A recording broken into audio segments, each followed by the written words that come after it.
देखो भाई, ये तो है दो अलग अलग चीजें, दो तीन अलग अलग चीजें आपस में जुड़ रहे हैं। किसके माध्यम से बेटा? ये जुड़ रही है इसके माध्यम से, एंड के माध्यम से। तो all are separate things. In that case obviously plural verb form.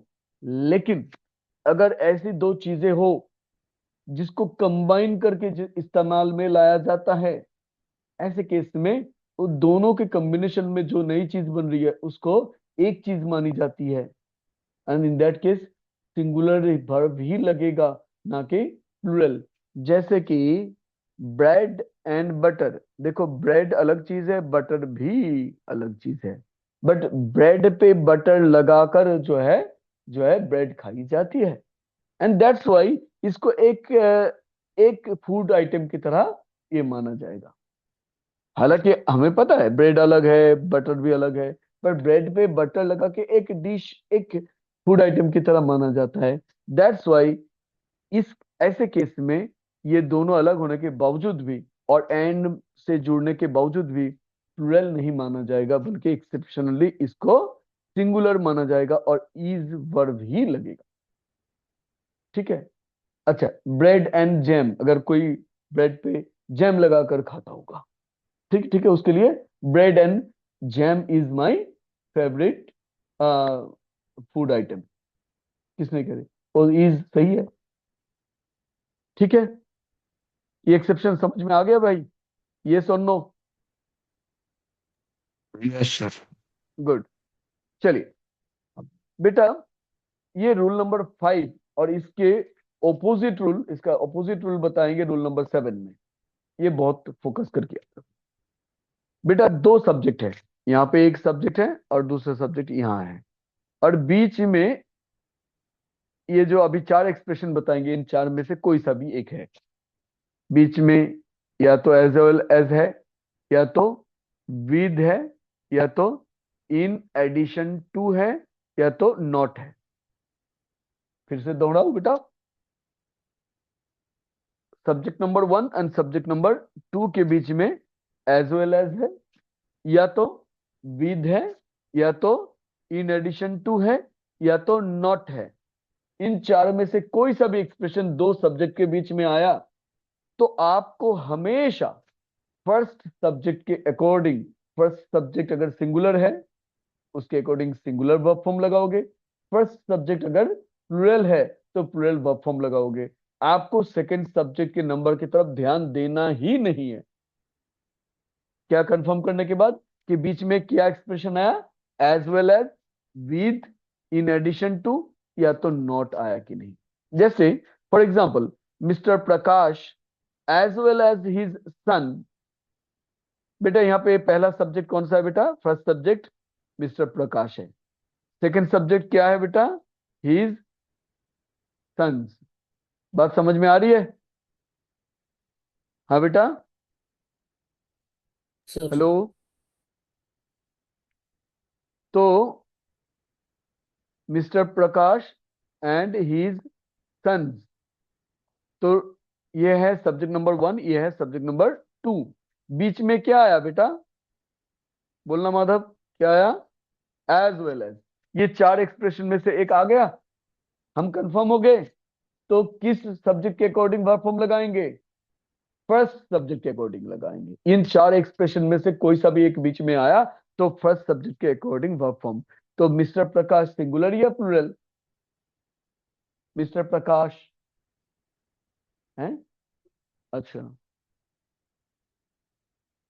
तो हो गया भाई इज। आपको ये नहीं देखना सेकंड सब्जेक्ट में क्या है।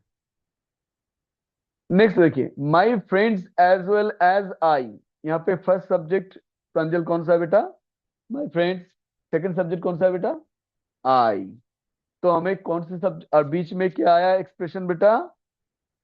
As well as. तो याद रखने हैं, as well as, with, in addition to, या तो नॉट। ये चार भूलना नहीं, एक भी नहीं भूलना। एक भूलोगे तो फिर जाके रूल काम नहीं करेगा।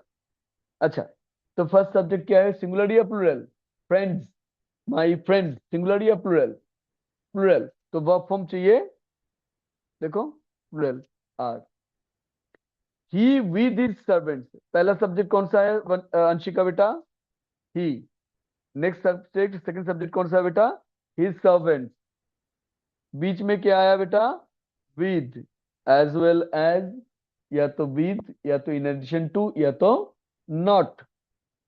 ऐसा अगर आता है तो आप फर्स्ट सब्जेक्ट के अकॉर्डिंग लगाओ। ही के अकॉर्डिंग लगाओगे तो पास्ट में क्या लगेगा? ही के साथ पास्ट टेंस में लगता है was. He with his servants was arrested yesterday. He and not you. He पहला सब्जेक्ट, बाद वाला सब्जेक्ट यू, बट बीच में क्या आया बेटा? नॉट आया। इसीलिए पहला सब्जेक्ट जो है ही, इसके अकॉर्डिंग वर्ब फॉर्म लगेगी। और ही के साथ परफेक्ट में क्या लगता है बेटा? हैज लगता है, प्रेजेंट परफेक्ट में हैव नहीं लगता है। रूल नंबर 5 में किसी के मन में कहीं पे भी कोई डाउट हो तो पूछिए। Any doubt? यस और नो बेटा? No sir. ऑनलाइन ऑफलाइन सभी बोलिए, नो डाउट। गुड। चलिए, रूल नंबर 6। क्या बोला था बेटा? रूल नंबर 7 किसके अगेंस्ट में समझाएंगे भाई? 5 के अगेंस्ट में। अभी आया नहीं, आएगा बेटा।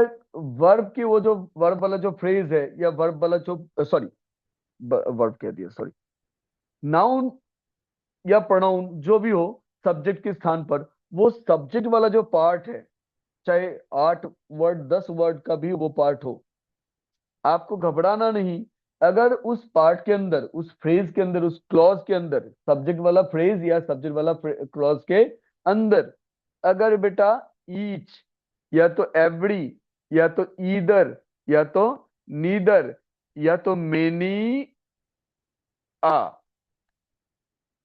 ओनली मेनी नहीं बेटा, मेनी साथ में ए, ये ए रहना जरूरी है। अगर ऐसा कुछ रहता है तो ऑब्वियसली उसके आगे वर्ब फॉर्म चाहिए सिंगुलर। आई रिपीट बेटा, सब्जेक्ट फ्रेज या सब्जेक्ट क्लॉज जो काफी लंबा हो, पर उसके अंदर कहीं पे भी आपको ईच, या तो एवरी, या तो ईदर, या तो नीदर, या तो मेनी दिखाई दे, तो आप आंख बंद करके उसके आगे वर्ब फॉर्म लगाओगे सिंगुलर। क्योंकि इनमें से कोई सा भी शब्द लगते ही उस चीज का मतलब हो जाता है सिंगुलर। ठीक है? सिंगुलर करके मतलब इंडिविजुअली समझाया जाता है प्लूरल, पर उसको इंडिविजुअली समझाया जाता है, मतलब डिस्ट्रीब्यूट करके समझाया जाता है, मतलब हर एक या प्रत्येक। हिंदी में मतलब करे तो बेटा हर एक या प्रत्येक। There are so many boys, there are so many girls in the class, but उनमें से हर एक को, उनमें से प्रत्येक को एक एक पेन गिफ्ट में मिलेगा, या तो अवार्ड में मिलेगा। तो प्लूरल में बात हो रही है, लेकिन हर एक को इंडिविजुअली ट्रीट किया जा रहा है। Do you understand? तो ये इंडिविजुअली ट्रीट करने का काम ईच, एवरी, इधर, नीदर या मेनी ये कर देता है। ठीक है? मजेदार बात है, मेनी से जो सेंटेंस बनता है, उस सेंटेंस की जो है ग्रामेटिकल फॉर्मेशन सिंगुलर, और उसका मतलब रहता है प्लूरल। क्या बोला? मतलब होता है प्लूरल, पर ग्रामेटिकल फॉर्मेशन रहती है सिंगुलर। मेनी के बाद हमेशा सिंगुलर वर्ब लगाओगे। तो ईदर ऑफ, हमने देखा either of these two boys, यहां से यहां तक सब्जेक्ट पोर्शन है। आपको क्या दिख गया इसके अंदर? ईदर दिख गया। आपको सोचना ही नहीं है। ईच, एवरी, ईदर, नीदर, या तो मेनी दिखते ही आप क्या करोगे भाई? आप वर्ब लगाओगे सिंगुलर। ये देखो इज।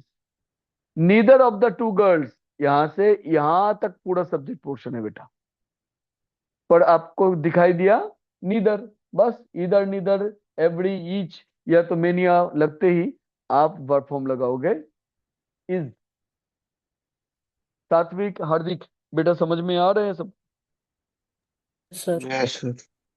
ठीक है बेटा, बीच में प्रश्न पूछना नहीं तो हमें डाउट हो जाता है कि बच्चा सुन भी रहा है या नहीं।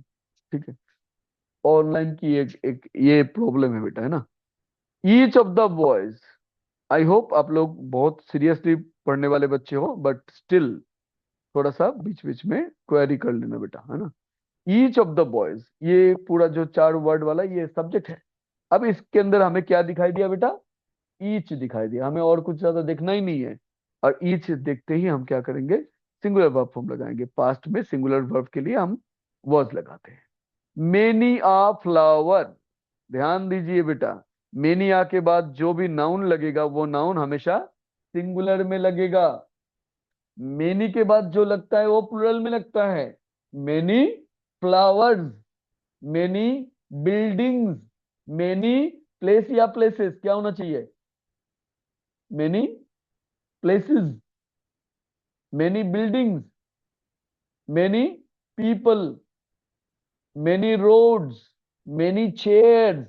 लेकिन many a chair, many a road, many a minister, समझ गए। मेनी के बाद प्लूरल, लेकिन मेनी आ के बाद सिंगुलर नाउन लगता है और वर्ब फॉर्म भी सिंगुलर लगती है, राइट। हालांकि इसका मतलब पूरा क्या हुआ, कौन बोलोगे, अंशिका बोलो भाई, अंशिका बोलो। Many a flower is born to blush unseen, Hindi में बोलो, क्या हो गया, माधव बोलो। हिंदी हिंदी हिंदी चाहिए मुझे, और कुछ। या ऑनलाइन जो बैठे हो, सात्विक, हार्दिक, ट्राई करो एक बार बेटा। Many a flower is born to blush unseen, इस सेंटेंस का हिंदी में मतलब क्या है। अरे शुरू तो कर लो, हर एक तो नहीं होगा, ईच एवरी तो है ही नहीं यहाँ पे। मेनी का मतलब हर एक होता है, नहीं। मैं वही तो जानना चाहता हूँ इसकी हिंदी क्या होगी। बहुत सारे फूल, सारे तो नहीं, बहुत सारे फूल ऐसे हैं जो कि खिलते हैं अनदेखे ही सूख जाने के लिए, झड़ जाने के लिए। मतलब बहुत सारे फूल फॉरेस्ट में, बागों में ऐसे खिलते हैं जिसको कभी कोई देखता ही नहीं, बिना देखे ही वो झड़ जाते हैं। ये एक पोइट्री की लाइन है। चलो, यहाँ पे हमारा पोइट्री के लाइन के साथ ज्यादा कुछ ताल्लुकात नहीं है, हमारे ताल्लुकात है बस इतना, इतने के साथ, कितने के साथ, मेनी ऑफ फ्लावर का मतलब क्या हुआ, हाँ, बहुत सारे फूल। जब बहुत सारे फूल, फिर आपका सिंगुलर रहा या प्लूरल रहा, बहुत सारे फूल सिंगुलर हुआ मतलब या प्लूरल, मतलब प्लूरल हुआ, लेकिन ग्रामेटिकल फॉर्मेशन क्या रहा, सिंगुलर, यही बोल, बस। ठीक है, रूल समझ में आ गया सिक्स तक बेटा, सारे रूल समझ में आ गए सिक्स तक, यस या no, sir. Yes sir. Good.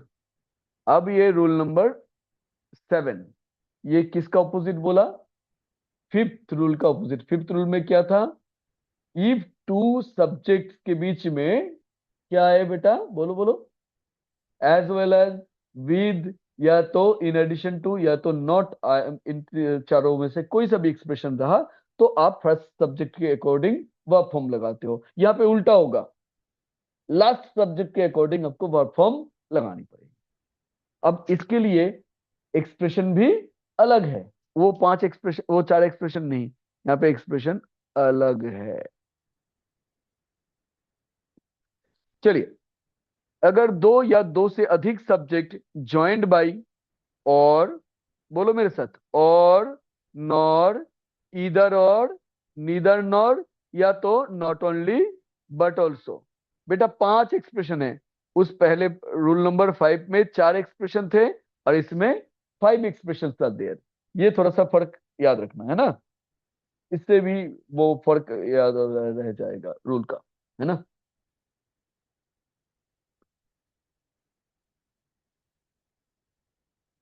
Recording चालू तो है भाई, हाँ।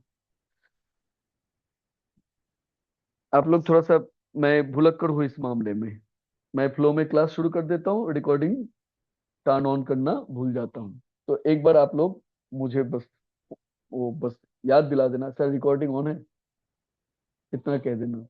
मतलब एक बार सेशन जैसे एंड हो गया, फिर दूसरी बार, मानो स्टार्टिंग में मैंने याद से कर लिया पर बाद में भूल गया, अभी इसमें भी कर लिया, कोई इशू नहीं। एक बार बस कोई नॉक कर देना, सर रिकॉर्डिंग ऑन कर लीजिए। अच्छा, बेटा टू या मोर देन टू सब्जेक्ट्स अगर ज्वाइंड बाई और नॉर, ऐसे ही क्रम में बेटा ऑर्डर में याद रखेंगे तो अच्छे से जल्दी याद हो जाते हैं और बहुत लंबे समय तक याद रहते हैं चीजें। हैप्पीजर्ट मैनर में याद मत रखिए। और नॉर, ईदर और, नीदर नॉर, और नॉट ओनली बट ऑल्सो, इन पांच एक्सप्रेशन में से कोई भी एक एक्सप्रेशन रहा दो सब्जेक्ट या तो तीन चार सब्जेक्ट के बीच में, तो आपको लास्ट सब्जेक्ट के एकदम सर्वश्रेष्ठ जो सब्जेक्ट है उस सब्जेक्ट के अकॉर्डिंग वर्ब फॉर्म लगानी है। इज इट क्लियर बेटा? देखिए, either he or I dash to do it. बेटा ईदर और आपको दिख गया तो पहला सब्जेक्ट क्या हुआ? ही। दूसरा सब्जेक्ट आई हुआ। और कोई सब्जेक्ट है? नहीं है। तो लास्ट सब्जेक्ट कौन सा हुआ बेटा?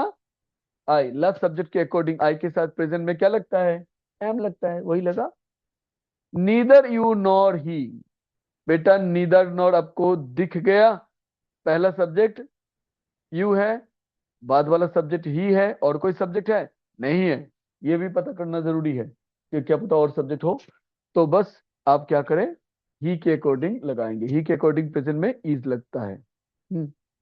Nether the farmer nor his sons. Neither nor है और the farmer first subject and second subject है हिज सन्स। इसके बाद और कोई सब्जेक्ट नहीं है, तो last subject his son plural subject के साथ मेन वर्ब में क्या होता है बेटा? एस ई एस नहीं जुड़ता है सिंपल प्रेजेंट में, तो प्लाव का प्लाव ही रह जाएगा। नॉट ओनली बट ऑल्सो दिखाई दिया, तो बस पहला सब्जेक्ट ही, बाद वाला सब्जेक्ट हिज पेरेंट्स, आगे कोई सब्जेक्ट नहीं है, लास्ट सब्जेक्ट के अकॉर्डिंग हिज पेरेंट्स के अकॉर्डिंग सब्जेक्ट फॉर्म लगे।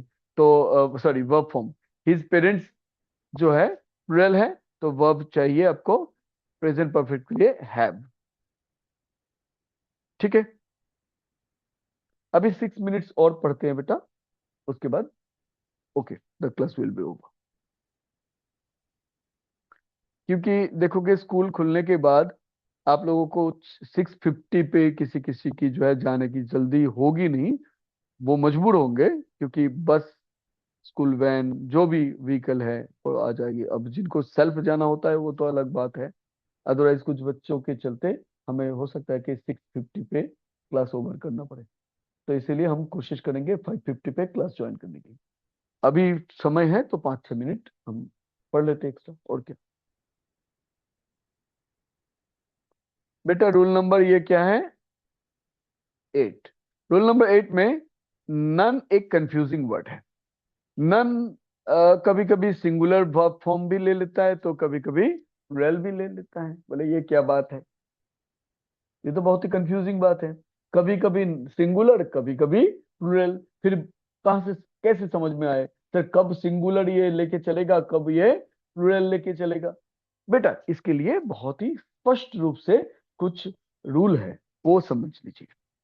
बेटा नन जिस एक्सप्रेशन में है उस सेंटेंस के अंदर देखिए, प्लूरल इंडिकेशन के लिए अगर कोई शब्द है तो आपको प्लूरल वर्ब फॉर्म चाहिए, और अगर सिंगुलर इंडिकेशन के लिए कोई वर्ड है तो नाउन और नन को आप सिंगुलर मानोगे और सिंगुलर वर्ब फॉर्म लगाओगे।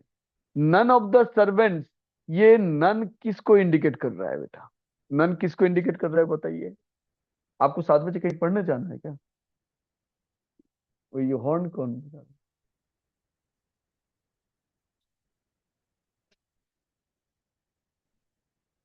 मैं 2-3 मिनट टाइम लगेगा बेटा। नन ऑफ द सर्वेंट्स, अब बताइए नन किसको इंडिकेट कर रहा है? नन का इस्तेमाल किनको समझाने के लिए यूज हुआ है, ये इतना बता दीजिए माधव। सर्वेंट्स को। सर्वेंट्स, ये सर्वेंट्स क्या है बेटा? प्लूरल है, तो नन भी प्लूरल हुआ, इसीलिए नन के लिए क्या आएगा यहाँ पे? Were. I asked for a servant but none was there, ये नन किसके लिए, किसको रिप्रेजेंट कर रहा है बेटा? सर्वेंट को। नन रिप्रेजेंट कर रहा है सर्वेंट को, और सर्वेंट यहाँ पे किस में है? सिंगुलर में है। दैट्स वाई नन यहाँ पे सिंगुलर को रिप्रेजेंट कर रहा है, इसीलिए इसके पास्ट फॉर्म में हमें क्या लगता है भाई, हमें क्या लगाना पड़ता है जो है सिंगुलर के पास्ट फॉर्म में वॉज लगाना पड़ता है, इसलिए वॉज हुआ। बात समझ में आई? कंसेप्ट क्या है? नन जिसको रिप्रेजेंट करेगा, वो चीज अगर प्लूरल है तो प्लूरल वर्ब फॉर्म लगाइए नन के लिए। वो नन जिसको रिप्रेजेंट करेगा, वो अगर सिंगुलर चीज है तो नन के लिए आप सिंगुलर वर्ब लगाइए। प्रेजेंट में है तो इज लगाइए, पास्ट में है तो वर्ज लगाइए। प्लूरल के लिए जो है प्रेजेंट में है तो आर लगाइए, और प्लूरल के लिए पास्ट में वर लगाइए। हैज हैव में से सिंगुलर के लिए हैज, प्लूरल के लिए हैव। पास्ट में हो तो कोई बात ही नहीं है, सिंगुलर प्लूरल सब में एक ही बात है, हैड। रूल नंबर 9 बेटा, क्योंकि कल की क्लास तक हमें ये टॉपिक कंप्लीट भी करना है बेटा, छोटा सा ही टॉपिक है, और भी 5-6 रूल्स है। कल की क्लास में कंप्लीट करके फिर आधा घंटा कुछ हम एक्सरसाइज इसके ऊपर कर लेंगे, तभी जाके तो कंप्लीट होगी। तो बेटा जब कोई भी डिस्टेंस की बात हो, या तो वेट वजन की बात हो, या तो अमाउंट की बात हो, चाहे छोटी सी अमाउंट हो, वजन चाहे कितना छोटा हो या कितना भारी वजन हो, या डिस्टेंस चाहे छोटी हो, डिस्टेंस चाहे बहुत लंबी हो, कुछ फर्क नहीं पड़ता। छोटी डिस्टेंस, लंबी डिस्टेंस, थोड़ा सा वजन, ज्यादा वजन, या तो छोटी अमाउंट या बड़ी अमाउंट, कुछ मैटर नहीं करता बेटा। हमेशा distance, weight and amount single unit को ही दर्शाता है, और यह फिक्स क्वांटिटी ये हमेशा सिंगुलर माना जाता है, और सिंगुलर वर्ब फॉर्म ही इसके साथ लगती है। 200 रुपीज या 2000 करोड़ रुपीज, चाहे कुछ भी हो जाए, वो अमाउंट है सिंगुलर एक अमाउंट, तो इज ही लगेगा।